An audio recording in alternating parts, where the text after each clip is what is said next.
So mga kapatid, simulan na natin ang ating debate at ang ating topic again, OSAS is Biblical. 10 minutes para kay Pastor Ryan Fuentes ng Baptist. Your time starts now, bro. Alright, magandang gabi once again. Ngayon po ay titindigan natin po ang aral natin. Totoo po yung pinapahayag po ni Eugene Gapo na mayroong babae na nagpo-post po umaatake nang wala namang kwentang atake sa OSAS, kaya kailangan po nating na ituwid. So ngayon ay naghamon po, ito tingnan po natin kung ano pong magagawa ni Eugene sa ating tema, because ito po yung mangyayari mga kapatid, mga kaibigan.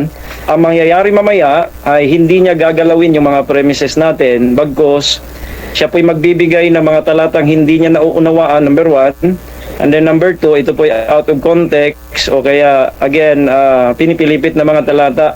At number 3, ito po ay ikontra nila sa mga talata na ilalatag nating wala naman silang tutol, bagkos mamaya lalo na po sa cross-examination aamin po ito, o kung hindi aamin ay magkabuhol-buhol po, maiipit, kung hindi maiipit aamin o kaya mag-red herring na lang o kaya iiwasan po yung mga tanong. Ito po yung mga mangyayari maya-maya. Abangan nyo po mamaya sa cross-examination natin. So ngayon po, ang topic po natin, once saved. So ito ba ay biblical? Ang once saved, always saved, ito ba ay biblical? So mga kapatid, ay dapat po natin unawain na tayo po ay tumutukoy sa kaligtasan. Kung bakit po once saved, always saved, ibig sabihin na minsang maligtas ang isang tao, minsan lamang pong iligtas ng Panginoong Hesukristo, at yung kaligtasan na yan ay hindi po yan maiwawala. Biblical po na mayroong kaligtasan na hindi maiwawala, hindi mapuputol, hindi mapo-forfeit, hindi babawiin ng ating Panginoong Diyos. So una sa lahat po, dito sa talata ng Hebrews, no, dito po sa Hebrews, ito po yung once saved, always saved na marami pong mga talata, pero dito lamang po tayo muna. Sa Hebrews chapter 5 verse number 9, ito po yung nakasaad mga kaibigan. Dito po sa verse number 9, and being made perfect, He became the author of eternal salvation. Talking about the Lord Jesus Christ, He is the author of eternal salvation. Ewan ko kung sino po yung author ng temporary salvation. Kasi yung once saved, always saved, yan po ay eternal salvation. So wala nang iba kundi yung Diablo po, yung author ng temporary salvation. Dapat po eternal salvation ang ino-author ng Panginoon Hesukristo. Kaya once saved, always saved. So una sa lahat, ano ba yung hindi natin dapat pag-usapan? Okay? So sana kung ito'y marunong, ito si Eugene, marunong ito makipagdebate, dapat yung premises, lahat ng mga verses, ito yung kanyang gigibain, babanggain, pamamalian, at hindi po siya maglalatag ng itong, hindi niya titirahin itong 4 na hindi dapat pag-usapan. Una sa lahat, yung hindi dapat pag-uusapan namin yung how to be saved, paano ba maligtas, kasi po ang once saved, always saved ay biblical, hindi po patungkol sa paano maligtas. Ito po ay ang kaligtasang eternal security o hindi mawawalang kaligtasan. Ito ba ay biblical o hindi? Okay, number 2 na hindi dapat pag-usapan, yung mga gawain ng mga naligtas. Alam po natin sa John 10:27, ang gawain po ng mga naligtas, sila po ay nakikinig sa boses o sa tinig ng ating Panginoong Hesus, at sila'y sumusunod sa Panginoong Hesus. Yun po yung mga gawain, and that is not the topic of this debate. Number 3, yung pag-alam kung sino-sino yung mga ligtas, hindi po natin gawain yun, at hindi po yun yung tema kung sino yung ligtas, sinong hindi. Hindi po natin gawain yan. Ayon po sa Roma 8:16 at sa 1 John 5:10, yung pagkaalam ng sino yung ligtas o hindi, una ang Diyos lamang po nakaalam dyan, and then number 2, yun pong mismong tao na sumampalataya. For example, ako, alam ko na ligtas ako, at hindi ko trabaho alamin kung sino ang ligtas, o kaya si Eugene ba ligtas ba o hindi ko po yun trabaho. And then number 4, of course, yung apostasy in the church, yung meron pong umaalis sa local churches, hindi po yun yung tema, kasi po talagang meron, kasi ayon po sa 1 John chapter 2 verse na, pakimute po yun na pakimute po yung sali pa yung tuko pakimute po. Eugene muna. Yan, salamat. Okay. So ngayon po, ayon po sa 1 John chapter 2 verse number 19, may mga umaalis po sa local churches. At ang sabi po ng Biblia, itong mga ito ay hindi po sa atin. Okay, 1 John chapter 2 verse number 19. Ayan po, sabi, they went out from us but they were not of us. Bakit? But they went out, sabi dito, if they had been of us, they would no doubt have continued with us. Kaya yun po yung ibig sabihin. Kung tunay na ligtas po, hindi po yun aalis. Now, meron po tayong parable of the prodigal son na kung siya po'y anak, tapos umalis siya, lumayo siya, o kaya nagkasala siya sa kanyang ama.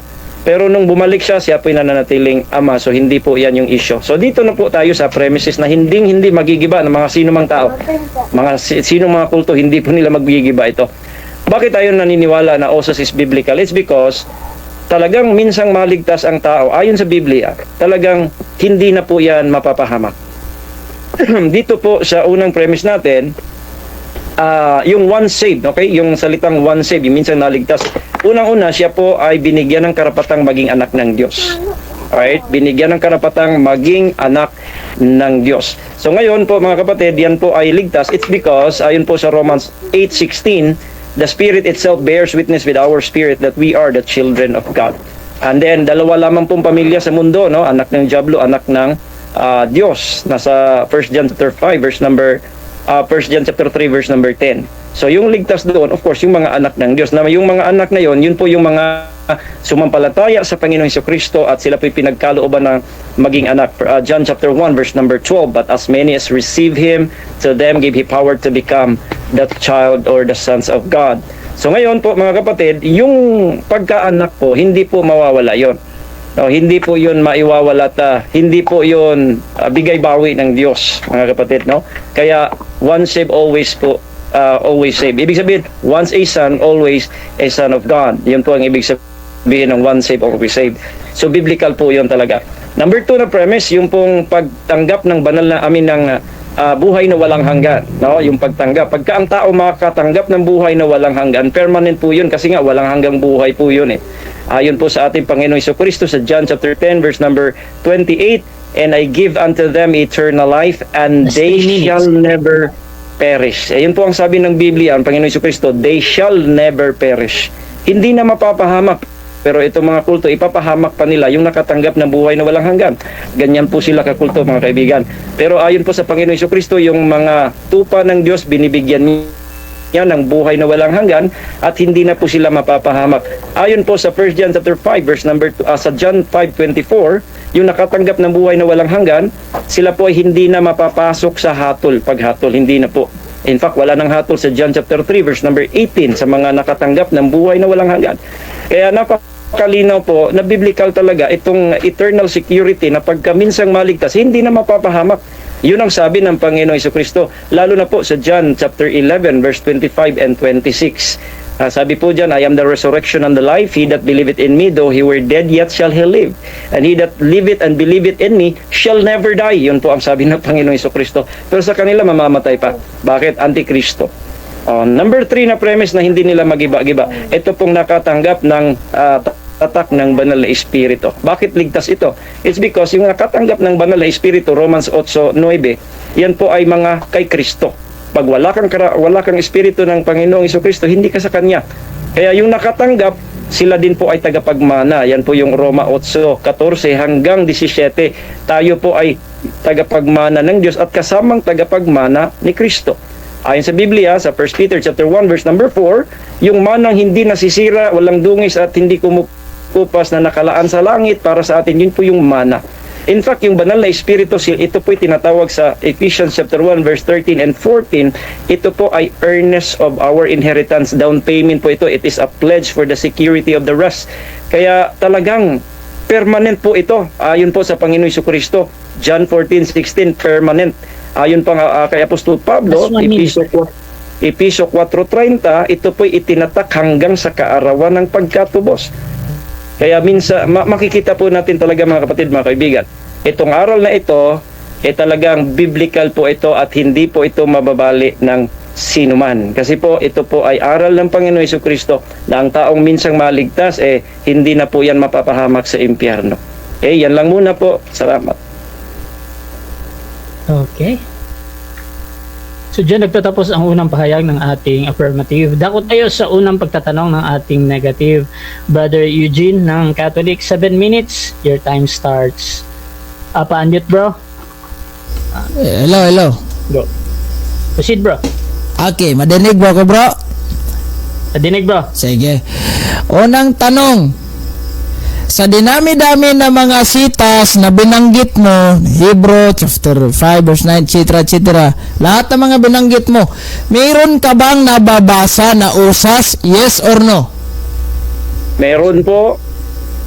Implied po yon dahil ito po ay tinutukoy po natin patutunayan, hindi po babasahin sa Biblia. Ang debate po, Eugene Gap po, ay patutunayan. Kaya napatunayan ko po, implied na naandoon po sa making mga premises ang osas. Next question. Okay. Next question. Alin ang tunay na maliligtas? Yung usas o yung sumusunod sa kalooban ng Diyos? 10 seconds. Proceed. 10 seconds daw. Ang tunay na maliligtas po ay yung pong sumampalataya sa Panginoong Hesukristo. 16 ng Acts chapter 16 verse 30 and 31. Objection, Mr. Moderator. Bro, wala tayong objection sa 10 seconds, bro. Ay, Tama. so Sige. proceed ka sa bro. Okay. So, itong sabi niya, usas biblical. Ngayon ang tanong, sinong apostol na nangaral na usas? Ay, ang dami. Si Apostol Pablo, yung binasa ko, Apostol Juan, Apostol Pedro, sila po, lalo na ang Panginoong Hesukristo. Sila po ay nangaral na yung pong pagkaanak ng Diyos, yung pagkatanggap ng buhay na walang hanggan at tatak ng banal na espiritu, permanente yun, hindi po yun bigay bawi. Okay. Next question. Ang sabi niya, apostol at si Kristo. Ngayon, sa nakaraang debate niya in a previous debate, merong video, nakita ko. Sabi niya, iwan ko kung sino po ang nagpangalan ng usas. Ngayon, sino ang paniniwalaan ko? Itong sinabi mong si Kristo nang galing, saka sa mga apostol, ay itong sinasabi mong, hindi ko alam kung sinong nagpangalan ng usas. 10 seconds po. 10 Okay, seconds. ang akin pong dapat isagot po ay yung pong nangaral. Yung nagpangalan, hindi ko po alam kung sinong nagpangalan ng acronym na OSAS. Pero yung nangaral, Next question. yung kaligtasan hindi mawawala. 10 seconds. Okay. Itong tanong ko, hindi daw niya alam kung sinong nagpangalan ng usas. Pero binanggit niya dito, usas. Kaninong turo itong usas kung hindi mo alam kung sino nagpangalan? Okay. Itong ang araw na ito ay tinuturo ng Panginoong Hesukristo mga apostol nga. Hindi po yung pagpangalan, katulad naman ng Trinity, pinangalanan ni Tertullian, ibig sabihin, nung wala pang pangalan, hindi pa totoo. Gamitin naman mo utak natin. Next question. Next question. Binanggit niya dito sa kanyang payag, kung tunay na ligtas, pag siya nga alis, ay hindi na po maliligtas. Ngayon, aaminin mo sa pamahayag mong ito na mawawala pala ang kaligtasan kapag siya'y umalis. Yes or no? No. Kasi po, mali po yung inyong quotation. Wala ngang talatang ganyan eh. Kasi po, ang sabi po sa Biblia, John 10:27, yung tupa, hindi yun umaalis. 1 John chapter 2 verse 19, yung tupa po, sumusunod kay Kristo. Yung mga kambing, yung maalis, yung 1 John 2:19, yung hindi sa atin. Next question. Okay. Next question. Kasi ang sabi niya, next question na, kasi sabi niya, kung tunay na maliligtas, pag siya'y aalis, hindi na po maliligtas. So, nasaan ba ngayon? Ang tanong ko, nasaan ba ngayon ang usas dito na kapag siya'y umalis, hindi siya maliligtas? Nasaan ang usas dito? Okay, ang tanong po, nasaan? Nandoon po sa aking mga talata, John 10:28, John 14:16, Ephesians 1:13 and 14. Yung kinote mong talata, walang ganyan eh. Walang sa tamang salin ng Biblia, walang ganyan. Wala po akong nilatag na ganyan dahil wala pong talatang ganyan. Kuro-kuro mo po yan. Basahin mo yung talata muna. Next question. Okay. Next question. Ito next question. Ilang minuto na ba, moderator? 2 minutes and 31 seconds. Alright, sige. Salamat. Next question. Dito sa Biblia, sa St. Matthew chapter 7 verse 21 to 23. Nananampalataya kay Kristo. So, naliligtas na. Nangaral pa ng pangalan ni Kristo. Nagpalayas pa ng demonyo. Nagpagaling pa ng may sakit. Ang tanong, ito ba usas? Yes or no? Hindi po. Dahil ayon po sa verse 23, hindi nga kilala ni Kristo. John 10:27, my sheep hear my voice and I know them. Yung talata mo, verse 23, hindi kilala ni Kristo yon. Kaya hindi po yon osas, hindi nga mga ligtas yun. Yun yung example ng mga kulto. No? Puro gawa, pero hindi naman sumampalataya at hindi nakilala ng Panginoon Jesucristo. Yung osas, yung nakilala ng Panginoon Jesucristo, mga tupa yun. Okay. Next question. So, question. ibig sabihin, nangaral ni Jesucristo, nagpalayas ng demonyo, hindi kinikilala ni Kristo, ibig sabihin, walang silbing usas mo ngayon. Hindi po, hindi nga yun mga ligtas. Yun ang example ng mga kulto, kagaya ng kayo, no, nagpalayas ng demonyo, pero hindi naman kilala ng Panginoon Jesucristo dahil hindi naman kayo ligtas eh. So yung mga ligtas ay nandoon sa John 10:27, hindi po sa Matthew 10 at 7:22 and 23, hindi po. Hindi po yan osas, hindi po mga ligtas yan. Okay. Next question. 1 minute. Next question. Next question. Sang-ayon ka ba na ang kaligtasan ay promise pa yan ng ating Panginoon? Yes or no? Yes, sir. Yes, sa mga sumampalataya. So pagka ikay sumampalataya na, once saved ka na. Promise po yan kung siya'y nangaral. For example, John 3:16, nangaral pa lang siya. Ay promise yun. Ang sumampalataya, magkaroon ng buhay na walang hanggan. Kung sumampalataya ka na dahil pangako yan, di ibig sabihin, may buhay na walang hanggan po. Next question. Next question. So, promise, ibig sabihin, hindi pa natutupad. Promise pa. Tama, mali? Tama man. Mali po. Matutupad yon kung ma-meet mo yung kondisyon. Ang kondisyon, sumampalataya. Kung nangaral pa lang ang pangako. Pero pag ma-meet mo na yung kondisyon, sumampalataya ka na, yun yung kondisyon. Ang resulta po, kaligtasan, buhay na walang hanggan, gagawin kang anak, bibigyan ka ng... Sige. Okay. Ayun na, Diyan naubusan. nagtapos, mga Sayang. kapatid, ang unang Sayang. pagtatanong ng ating negative. So, dakot tayo sa kanyang presentasyon. Pero bago yan, shoutout muna sa ating nasa live, mga kapatid. Shoutout kay Jan Quaresma. Wala na si Gapo, dili kasabot kay dili mo tuo sa kaluwasan. Bro. Shoutout. Mr. Moderator, one round bro. lang ta, bro. Kay gabiin na po kayo og mag 2 rounds ta, bro. Ay, ganito bro. Siyempre depende yan sa inyo, bro ha. Pero ganito kasi yan, bro. Nagkasundo kayong Sige. nagkasundo kayong dalawa doon sa set of rules ko. Sige, Ang gusto sige. ko lang kasing i-inform sa'yo, baka kasi magtuloy-tuloy si Pastor Fuentes kahit wala ka ba at pinapayagan ko yung ganun. So, pwede sa'yo bro, pwede yan na nangyayari naman yan. Pero, One round lang ta, bro. Kay wala nang kibali. Last question ko na to ba. Magtanong siya sa akin. Pagkatapos, conclusion na kagad. naiintindihan ko bro. Pero, pero again, pag tinuloy pa din ni Pastor Fuentes kahit wala ka bro, magpapahayag siya. Ganun yung... Sige bro. Kasi masyado nang malalim yung gabi. 9:00 na. Alright, so, bro. Ito time. Proceed ka bro. Sige. Salamat, ano. Bro, negative. Alright, so dito mga kapatid, salamat nga pala ulit kay Fuentes. Alam ninyo, gibang-giba yung kanyang usas. Walang silbi yung kanyang usas. Walang silbi. Bakit? Ito mag-umpisa ako sa mga sitas na binanggit niya. Walang nababanggit na usas. Paano naging usas yan? Alam nyo ba kung ano yung ibig sabihin ng usas? Once saved, always saved. Kung ikaw ay ligtas na, hindi na yan mawawala. Para sa kanila, secured ka na. Di ba yung sinabi niya? Pero bakit sinabi niya dito? Kung tunay kang ligtas, pag ikaw umalis, ay hindi ka maliligtas. Akala ko ba'y secured na? Oy, Fuentes! Oy! Akala ko ba'y secured na po? Bakit hindi maliligtas pag ikaw ay umalis? Kahit anong alis mo, secured ka na, di ba? Pag sinabing secured, walang makakaagaw sa'yo niyan. Secured ka na, di ba? Kaya nga, ano bang ibig sabihin pag may security ka? Oh. Naku si Puentes.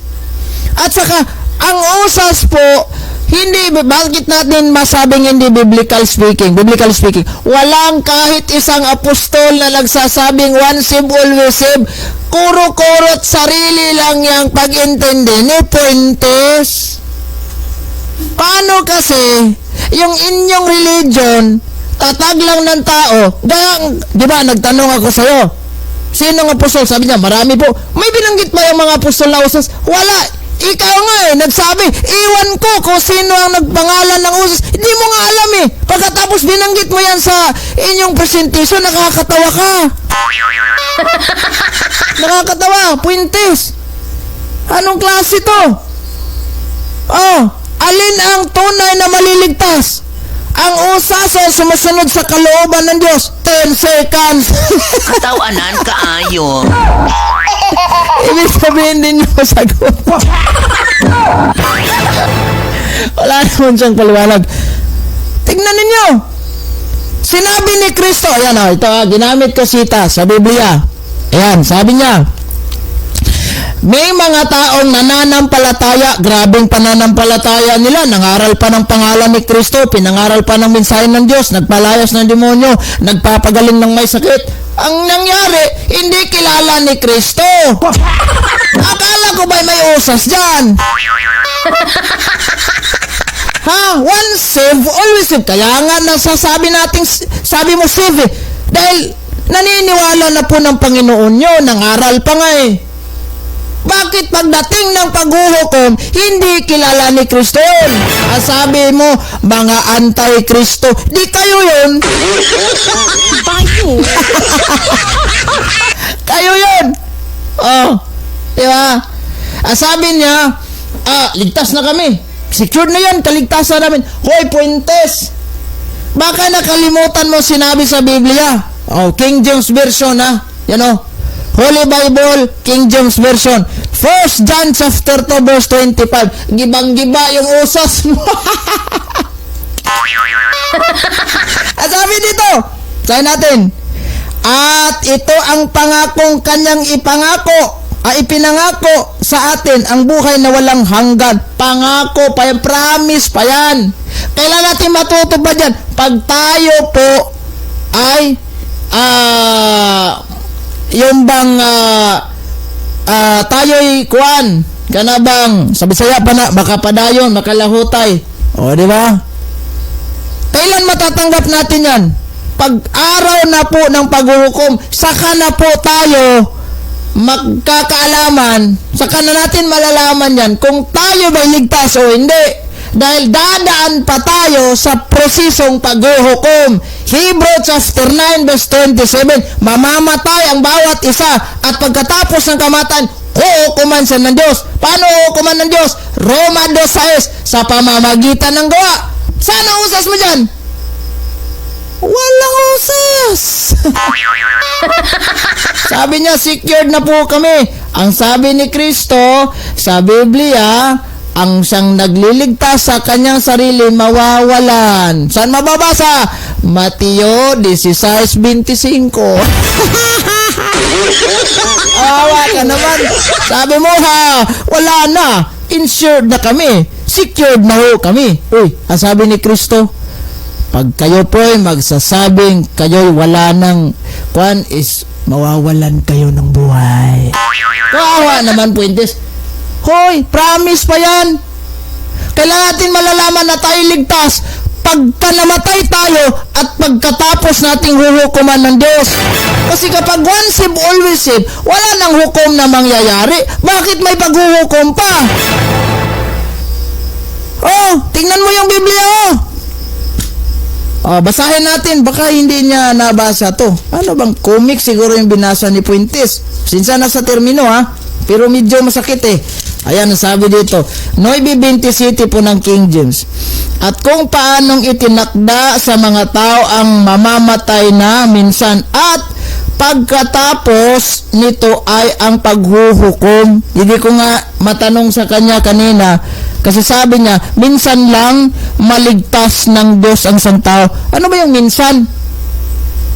Ha? Sa Bisaya pa na minsan, usahay ra.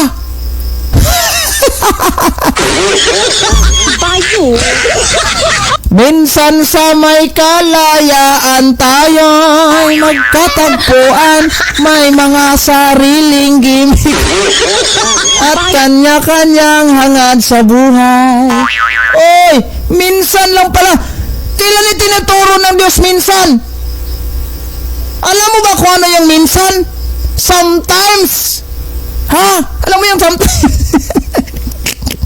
In your dream. Kawawa naman itong mga payag ni Puentes. Sabi niya, minsan lang maligtas ng Diyos ang isang tao. Huy, minsan, sometimes. Istoryahe.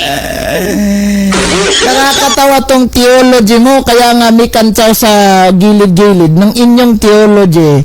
Tontology po yun. Tonto. Bakit tonto? Tingnan ninyo, sometimes lang. Liligtas ka ng Diyos sometimes. Ano ba yan sometimes? Minsan. Oo. Saan mababasa natin sinabi ng Diyos? Minsan lang kayo na ililigtas. Minsan. Katawanan kaayo. Wala.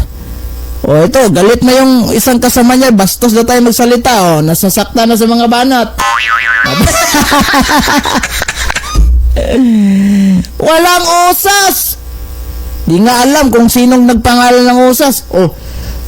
Kung may, pagka sinabi nating debate, para po tayong nagkakaso nito. Parang nagkakaso, we have to provide an evidence. Sabi mo, sariling opinion mo lang yun eh. Hindi usas, siguro yun utap. Mas lamang pa yung utap do sa terminal ng bus. Mas mabinta pa. Yung inyong usas, wala. One save, always save. Si Judas, saan napunta yung kaluluwa niya? Naging alagad siya ng Diyos. Si Kristo, di ba? Naging alagad siya ni Kristo, naging apostol siya, nung nagbigti siya. Yung bininta niya si Kristo, yung kumaliwa sa kay Kristo, yung Judas sa kay Kristo, ligtas pa din yun? Sabihin mo, hindi tama yung usas. Kasi kapag one save ka, hindi na mawawala yun si Judas. Saan? Napupunta ba sa langit yung kanyang kaluluwa? Sabihin na lang natin, bukas na ang araw ng paghuhukom. Si Judas, mapasa langit ba yung kaluluwa niya? Iwan ko. Istoryahe. See? Kaya, Puentes, wag mong ipipilit isuksok. Wag mong isisingit yung usas mo. Nagbasa ka ng sitas, Hebrews 5:9, wala naman eh. John 10:27, Roma 8:16, unang 1:5, Roma 8:16, unang 1:2. Tingnan ninyo ha, walang binanggit mismong usas. Utap siguro meron. Bayo. Utap sabi, ikaw po ay magiging kaaway ni Kristo. Kung Antikristo ha, sa magandang balita kaaway. Pag sa King James, Antikristo. Bakit nagiging Antikristo? Kapag ikaw ay umalis sa fellowship of Christ. Ibig sabihin, pag umalis ka sa simbahan na itinayo ni Kristo, magiging Antikristo ka. Ngayon, naging kaanib ka ng simbahan ni Kristo, ligtas ka na ba? Yes, of course. Sabi ni Puentes kanina kung tunay na maliligtas, ay hindi siyang aalis. Ngayon, paanong pag umalis? Hindi na ba siya ligtas? Hindi na. Ay, nawawala yung kaligtasan. Saan na ba yung one save, always save mo? Ay, nako! Puentes! Magtanong ka dito sa mga verse. Baka kung ano yung mga tanong-tanong mo dyan. Ay, wala. Hindi pasok sa akin yan. Bakit mag-challenge ka pa? Hindi ko tatanggapin yung challenge mo. Yan. Maraming salamat, Mr. Moderator, at magandang gabi. May time na. Time na, bro. Okay, so dyan nagtatapos mga kapatid ang ating first presentation ng ating negative. Dako tayo sa unang pagtatanong ng ating affirmative. Okay, una kong katanungan, dahil negative ka sa tema na biblical yung OSA, so ibig sabihin, ikaw po ay tumututol na yung kaligtasan hindi mawawala. So para sa iyo, mawawala yung kaligtasan. Yes, mawawala. So, Eugene. Yes. Ikaw na nga Huwag ka munang, Wait lang. huwag ka munang Di pa. sumabat. Di pa tapos. Sige. Continue pa, Pastor. Huwag ka munang sumaba. Unang katanungan ko po sa iyo. Ikaw ba ligtas na, yes or no? Mr. Moderator, objection. Time stop. Objection, proceed. Hindi naman issue namin, siya na nga nagsabi na hindi pag-uusapan namin at hindi issue namin dito kung sino yung ililigtas, ligtas ba tayo, hindi. Ngayon, tatanong siya sa akin ng ganyan. Ay, naku. yung usas mo, focus ka doon. Ay, naku. Okay. Okay, so I think ang objection dito yung parang hindi daw yun yung pinag-uusapan. Pastor Ray, meron ka bang counter objection or mag-decide na? Pinag-uusapan natin kaligtasan, moderator eh. 'Di ba? Nabanggit niya na pangako papunta pa ako doon, pangako pa daw eh. Tema naman 'yon eh, ayaw niyang sagutin, mag-ano na lang siya. Okay, so judgment natin mga kapatid. Unang-una, mag-cite ako ng rule. Meron tayong rule na pwede kayong magtanong personal question sa mga debater. Pwede ding tanggihan mga kapatid dahil doon sa nature ng tanong kayo ng mga personal question ba. Ngayon, before ko hatulan yung parang yung pinag-uusapan ba, gusto ko lang tanungin muna si Pastor Ray kung ano yung kinalaman nito sa OSAS, yung pagtatanong mo sa kaligtasan patungkol kay Eugene. Kasi tutol po siya na ang kaligtasan permanente, eh, hindi mawawala. So sa kanya mawawala. Kaya kailangan nating tanungin kung siya ba ay ligtas para matukoy natin kung talagang ligtas siya para matanong natin kung mawawala ba yung kaligtasan niya o hindi. Okay. Okay, so dito mga kapatid, as a moderator, again, hindi ko ginajudge kung it follows or not. Basta pinapaliwanag at pinopoint niya na meron daw tong kinalaman sa OSAS yung pagtatanong niya. So natanggap ko to as a valid question. However, pwedeng tanggihan ni Brother Eugene dahil personal question to. Plus, Okay. Meron din siyang karapatan mag 10 seconds. Pwede din 10 seconds, bro.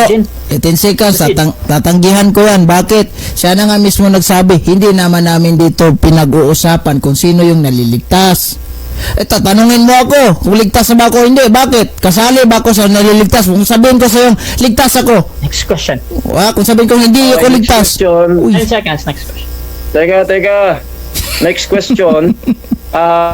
Naniniwala ka ba na naligtas sila Maria at mga apostol? Naniniwala ka ba as a Roman Catholic apologist? Naniniwala po kayo, hindi? Yes, nasa langit na yun.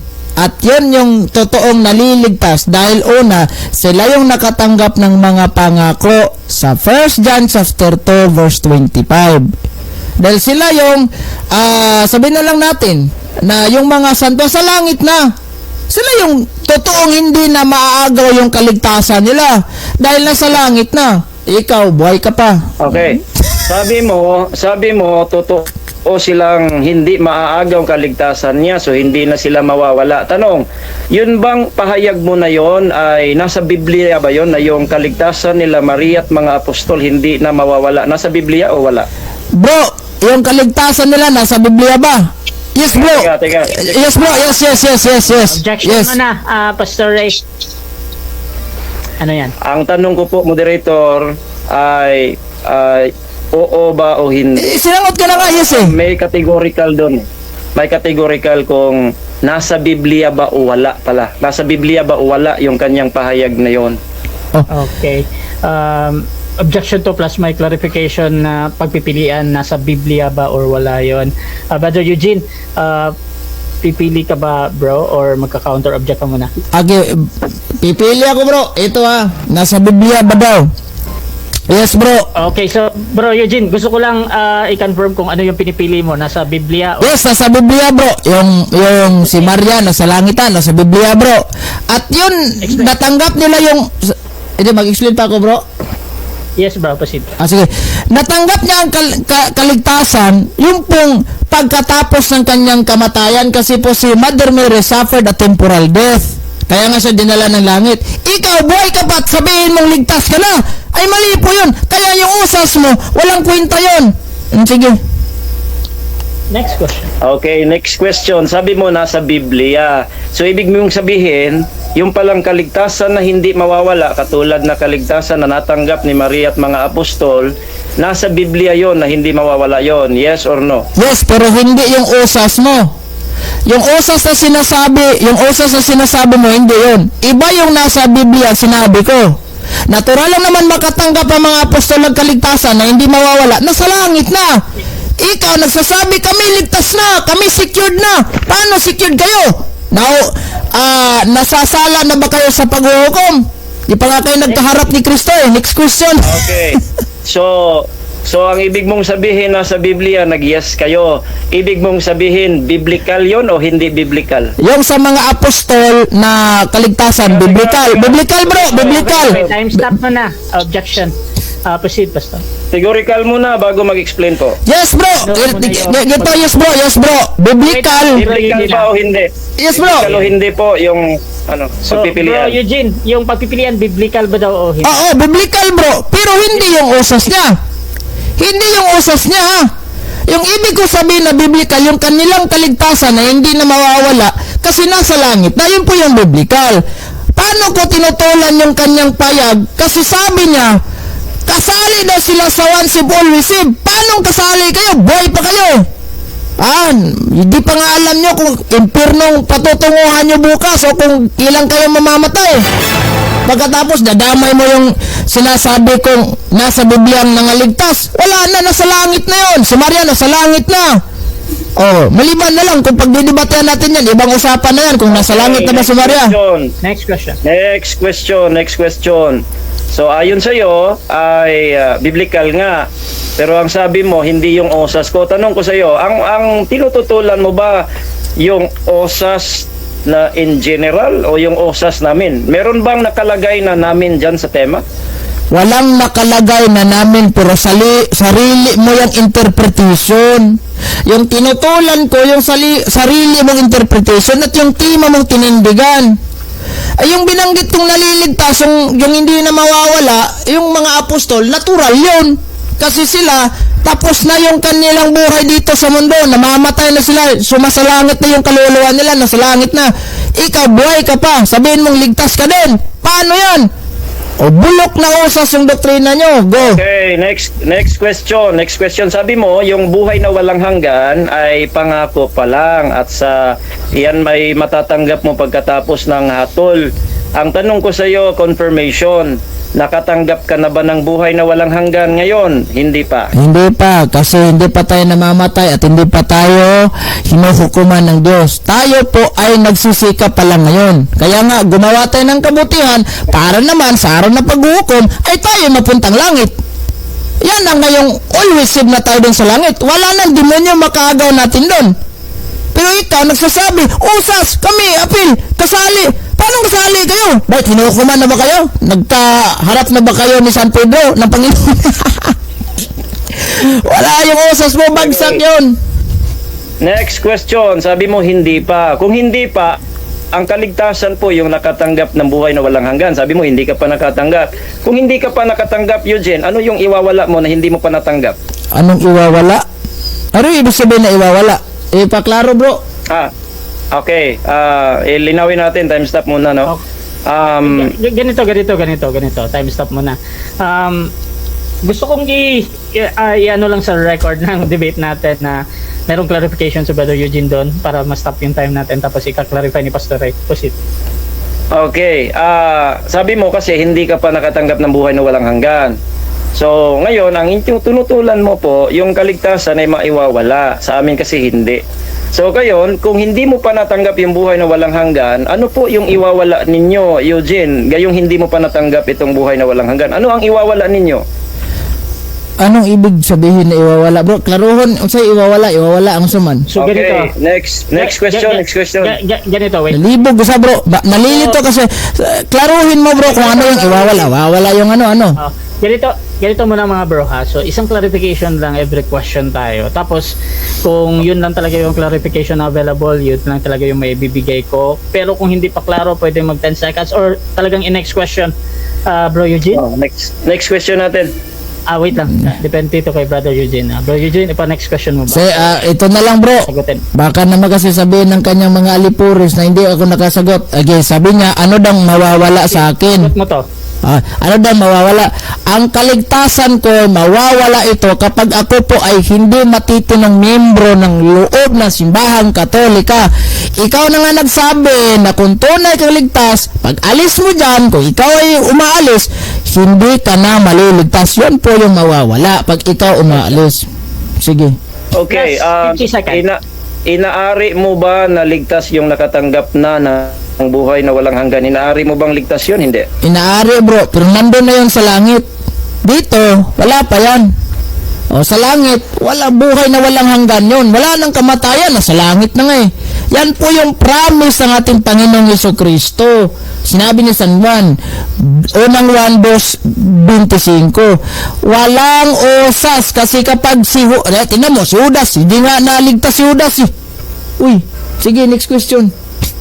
Next question. Okay, next question, yung mga apostol ba nakatanggap ng buhay na walang hanggan, buhay pa o hindi? Ano yung tanong? Ang mga apostol ba ay? Nakatanggap ba sila ng buhay na walang hanggan nung buhay pa sila o hindi pa? Hindi pa bro, sinisika pa nila yun, kaya nga nangaral sila eh. Si Judas, nakatanggap ba yun? Yung nagbigti siya, wala na. 7 minutes time. Oh. Okay. So gusto ko Sayang. lang kung magko-continue pa ba si Brother Eugene or Alas 9 naman bro, 1 round na lang ta bro. Ay si Puentes na lang yung magpapatuloy dyan kung kuhan. okay.